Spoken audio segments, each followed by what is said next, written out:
In last night's address to the nation, President Trump said that the response to the atrocities in Syria would also include diplomatic efforts. But 7 years into the civil war, there has not yet been a concrete diplomatic breakthrough. Joining me now from Washington, D.C. to discuss the challenges on that front is Robin Wright, a joint fellow at the U.S. Institute of Peace and the Woodrow Wilson International Center, and a writer for The New Yorker.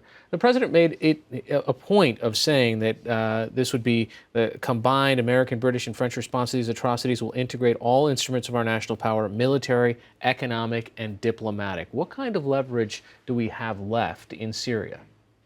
The United States has never had very much leverage in Syria, and its military operation, with the exception of the strike last night, is really focused largely on ISIS. The United States has opted not to get involved in the civil war.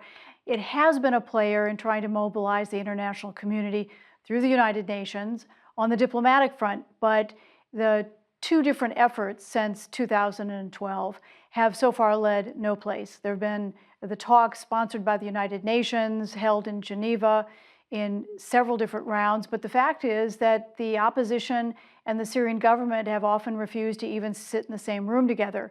The second process, launched last year by Russia, Iran, and Turkey, has tried to generate more momentum. Their talks have taken place in Kazakhstan, but they also have not led to anything. So there's a lot of talk about this strike generating more steam behind the diplomatic process, but at a briefing by the White House today, they offered no new ideas about exactly how that might happen. And I remember on this very program saying in multiple of those weekends, hey, that there might be a ceasefire, and then within a matter of hours, if that, or possibly days, that ceasefire evaporates. In this, besides this specific incident, is Bashar Assad winning the civil war there? Over the past year, the Assad regime has managed, with the help of Russian air power, Iranian ground forces, and Hezbollah fighters, to consolidate his hold over the majority of Syria, to knit together patches of different parts of the country. He now controls all the major cities. The pockets that have been beyond his control, one of them was in eastern Ghouta, where he used chemical weapons last weekend, and where the rebels have now surrendered, and that is no longer as much of an obstacle.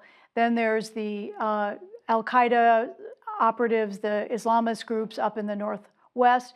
And then there's the large autonomous zone where the United States has been helping Kurdish and Arab fighters and the Syrian Democratic Forces fight ISIS.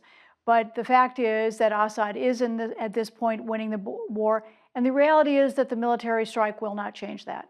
Are there any economic pressures that we can assert either directly or indirectly on Syria? Well, the regime has been sanctioned for a wide array of activities, whether it's human rights violations, support for extremist groups, and so forth. The fact is that Russia, as the main diplomatic prop for the Assad regime, has been unwilling to pressure President Assad. And the United States has also sanctioned Russia, and of course that hasn't led to a change in his behavior on other fronts.